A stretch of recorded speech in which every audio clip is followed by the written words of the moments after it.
Aujourd'hui, je suis avec Marc Murcia, Bonjour Sébastien. facilitateur et conseiller commercial au sein des éditions Touchange et du marketeur français.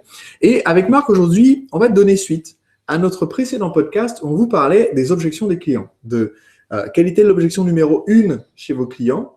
Et je voudrais qu'on développe aujourd'hui un petit peu comment est-ce qu'on fait en fait pour lever ces objections.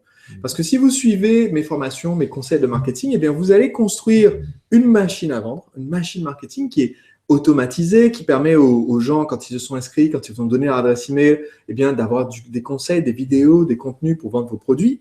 Mais la question c'est comment est-ce que vous faites pour savoir que l'internaute qui est face à son ordinateur en train de pianoter vient d'avoir une objection face à votre produit et est sur le point d'acheter, mais à cette objection alors qu'il est tout seul chez lui face à son écran. Et donc, c'est pour ça que je pense que c'est intéressant justement d'en discuter avec Marc parce que dans notre activité, on a ça en place, un système qui nous permet de savoir quand quelqu'un est face à son ordinateur tout seul et a une objection. Et donc, Marc, je voudrais que tu abordes un petit peu ce sujet et qu'on le développe ensemble pour les personnes qui nous regardent. Alors c'est vrai qu'on a mis en place un système qui permet d'inciter les personnes à différents moments, à différentes étapes de cette machine à vendre, de les inciter à nous donner leurs objections ou à nous poser leurs questions, et ce qui permet, dans le cadre de mon métier de commercial, de mon activité de commercial, ce qui permet d'identifier en fait les différentes questions qu'il peut y avoir et de rappeler les personnes en fonction de leur degré de motivation d'achat. Alors, on a des dizaines de milliers d'entrepreneurs sur notre liste email, plus de 100 000 à l'heure où je parle qui ont rejoint notre page Facebook là récemment. Donc, tu ne peux pas appeler tout le monde. Non, ça c'est clair. Ça ferait des sacrées journées. Donc, comment est-ce qu'on fait pour que tu saches quelles sont les bonnes personnes à appeler? Alors, on a mis le système qu'on a mis en place, c'est un système qu'on appelle la scène libre. Donc, la scène libre, c'est un peu sur le même principe que les scènes ouvertes pour les artistes, dans la musique, par exemple, ou qu'on peut retrouver dans le slam, qu'on peut retrouver pour les artistes dans le théâtre, des scènes ouvertes où les gens viennent s'exprimer. Donc, on a mis en place quatre scènes ouvertes, justement, 4 scènes libres où les gens peuvent venir s'exprimer en fonction de la campagne marketing en cours. Donc, ça va être sur le chat pendant les webconférences. Alors, donc, ça veut dire que quand on conçoit une campagne, donc c'est important justement, quand on conçoit une campagne, le département marketing dont je suis en charge, on prévoit toujours les moments où les gens vont pouvoir interagir. Parce que quand ils peuvent interagir justement sur le principe de ce qu'on appelle notre scène libre, c'est-à-dire on leur donne vraiment la parole, c'est pas une interaction guidée, forcée. Par exemple, si on vous dit cliquez sur j'aime ou cliquez sur j'aime pas, c'est un peu une question fermée. C'est oui ou non, et c'est guider les gens. Alors certains vont faire en plus juste dire cliquez seulement sur j'aime.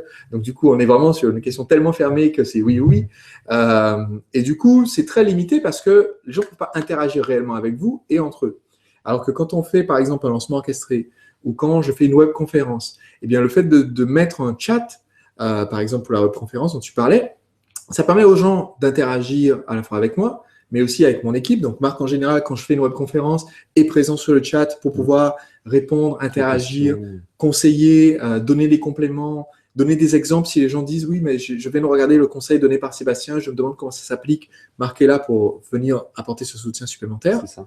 Et ça nécessite une certaine vulnérabilité, entre guillemets, parce qu'on donne la parole aux gens. Oui.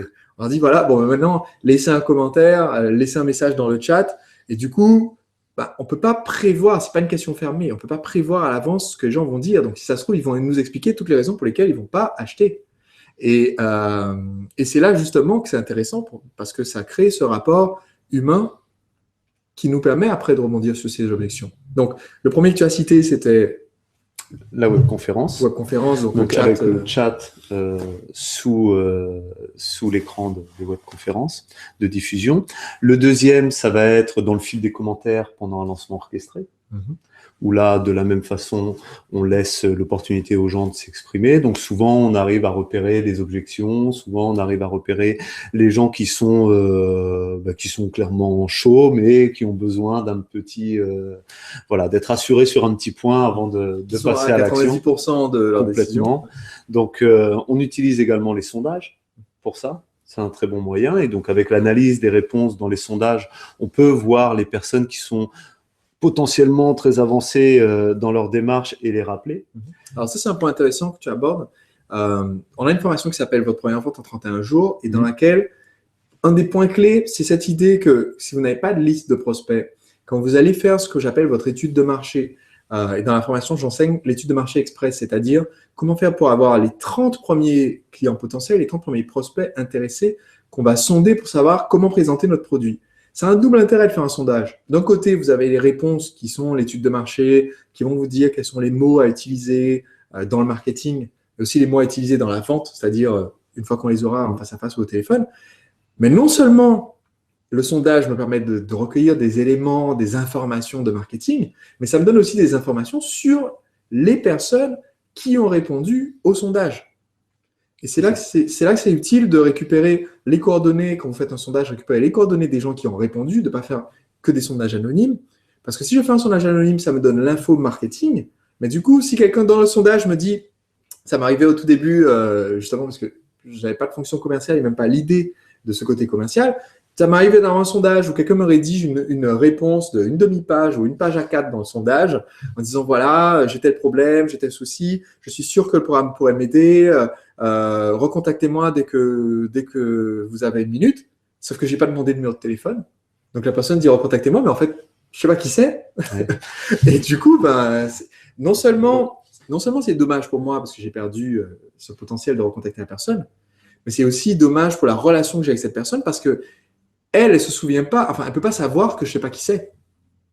Donc, elle a l'impression qu'elle a lancé un peu une bouteille à la mer, d'accord, et qu'elle a dit appelez-moi, aidez-moi, et qu'en fait, on l'a complètement ignoré. Alors que moi, j'étais comme ça, en train de m'arracher les cheveux, de pas avoir demandé le contact. Donc, les sondages, effectivement, c'est un super levier.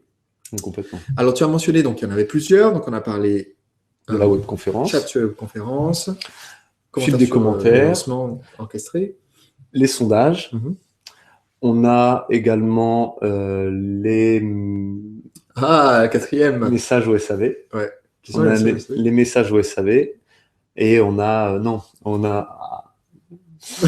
peut pas rembobiner, hein, c'est du live, c'est comme ça. Okay. On a le cinquième qui est l'abandon de panier. L'abandon de panier où là vraiment on arrive à voir que les gens sont motivés puisqu'ils sont prêts à mettre leur carte bleue. Ouais, donc c'est un bon moyen de. Donc l'abandon de panier, c'est le client qui a commencé le processus d'achat, qui est arrivé sur la page, le bon de commande, a mis ses coordonnées postales ou autres, et qui est parti pour une raison quelconque, soit la carte n'a pas marché, soit il a reçu le SMS sur son portable avec le code pour déverrouiller, mais il n'a pas eu le temps de saisir à temps, donc il a dit bon, je reviendrai un autre jour, et il n'est jamais revenu. Et donc, lui, clairement, c'est le meilleur client potentiel parce qu'il est arrivé jusque-là dans son processus d'achat.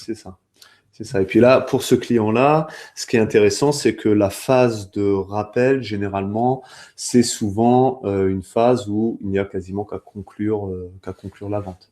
C'est une phase où on va avoir un point à soulever. Ça se trouve, c'est juste un moyen de paiement. Donc là, tout de suite, une fois qu'on a réglé ce problème de donc, de ce que tu dis, c'est que les appels sont différents selon la scène ouverte sur laquelle les gens se sont exprimés.